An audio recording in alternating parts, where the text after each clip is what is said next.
Hey guys, happy Tuesday. I hope everybody's doing well and having a fabulous day. I'm doing this video, as I stated on my Facebook story, for those of you who've reached out to me and asked me what it's like to get into real estate. What do they need to know before they make that decision? So I just wanted to kind of go over some of the frequently asked questions.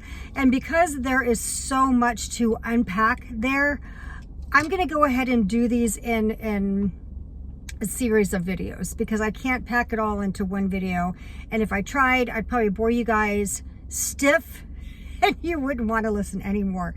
So there's a lot to learn. So again, I'm just going to break these down into shortened videos, and I'm just going to start at the very beginning. All right. So, well, first let's talk about, why did I get into real estate? I got into real estate 12 years ago. I can't believe it's already been 12 years. Because I was a divorcee raising two young children on my own. Father moved out of state, and I needed a job that was going to basically allow me to still be a mom. I still needed to be a mom. I couldn't go back to a 9-to-5. I didn't want somebody else to raise my children. And even if I did go back to a 9-to-5, I feel like my paycheck would have gone to paying for daycare or preschool or whatever. So, you know, I did the 9-to-5 for 15 years. I was a legal secretary, worked in various law firms across the country. And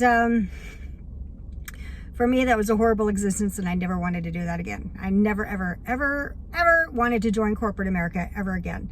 So after I started doing some research on my own, I just felt like real estate was the way to go. And I actually asked people what they thought I should do. I asked my friends, I called them up, even friends from out of state, and said, hey, what do you think I would be good at? And what do you think I should do? And a lot of people said sales. And then a couple of people said real estate. And they were like, this is a really good market. And it was a fantastic market. It was the perfect time for me to get into real estate. So I was like, cool, let's do it.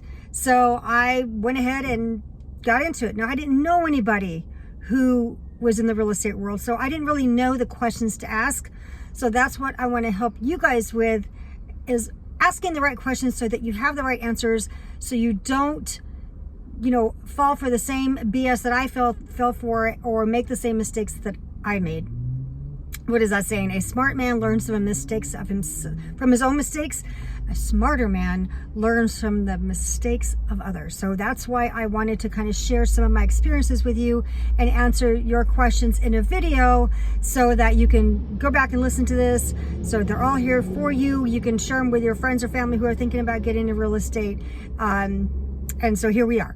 All right. So schooling, what did I do? How did I get enrolled in the schooling? Well, back when I was just starting, we had to go to in-person class. You had to be there. Online was not an option.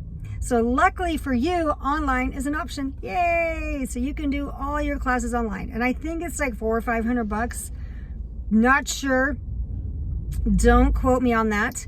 But you can just Google real estate schools near me, wherever you're living. And, there's going to be a ton. You can, well, even if you don't want to, okay, so that's if you want to go to the class. If you don't want to go to the class, I think a lot of those that do have in-classes also have online. But if they don't, you can just look online real estate courses in whatever state you're in. Arizona, California, Texas, New Mexico, whatever. Then you find out, okay, are they running? Sometimes they run specials, sometimes they have coupons. So look at that and see if there's a way you can save some money doing that as well. Now, if your foot is already kind of in real estate, maybe you're some sort of like admin assistant or something, I would definitely talk to the team that you're working for and ask them if they can pay for your school. A lot of teams will do that. They'll pay for your school. And they'll have some sort of agreement where they'll pay for your school if you work for them for so long or close so many deals, and you don't have to reimburse it. So I would look into that if you're looking to save some money. Now, after you're finished with the school, I think you have 6 months to finish that schooling. If you don't finish within 6 months, you got to start all over, which is a super pain in the ass. You don't want to do that if you don't have to. The schooling basically just teaches you the laws of real estate. It's more legal mumbo jumbo than you've probably ever heard in your life. A lot of it will not make any sense because you will not be able to apply it to anything you've ever done in your life. So keep that in mind. If you feel like you're struggling and you're like, oh my God, is anybody else getting this? The answer is no. Nobody else is getting it. So the key is not so much to get it, to understand it, because a lot of things you just won't. The key is to memorize it. You have to memorize everything. And I cannot stress this enough. When you take that test, you have to know everything on there because you're taking the state test and the national test, and you have to pass both. So it's either a pass or fail. And each time you fail it, you retake it, you're going to have to keep paying for it. I've known agents who've taken it as many as 13 times. That's how challenging it is. Now, I'm not telling you this to scare you. This is just a dose of reality. It's a lot of information to take in a very short amount of time, depending on how quickly you get through the classes. Some people get through them in a few weeks. I don't know how they do it. That's insane to me because that's a lot of information to pack in your brain all at once. But I've known people who've done it. Now, when you're ready to take the test, you're going to take the school test first. If you don't pass the school test, you're not ready for the real test. So pass the school test, pass all the practice tests. You can get practice tests from your school. Pass them take them until you pass. Then you're going to go to the testing site and you're going to actually take the test. That's when you're going to pass that test. So do not go to that test. I can't stress this enough. Do not take the in-person test until you've practiced all of the online practice tests. This is an absolute must. Otherwise, you're wasting your time, you're wasting your energy, and you're wasting money. Money, money, money. I don't think I know anybody who wants to waste money. So after you finish the classes, you take your test, you pass. Yay! Awesome. Now you got to get licensed. So after you spent that few $100 to get your classes done, you go get the test, you pay for that, then you go get your license. You go to the Arizona or whatever state you're at, real estate board. You get licensed for the Department of Real Estate. Then you want to get licensed at your board, wherever your board is. Like I'm in the Valley, so I'm on WeServe. Is the board for the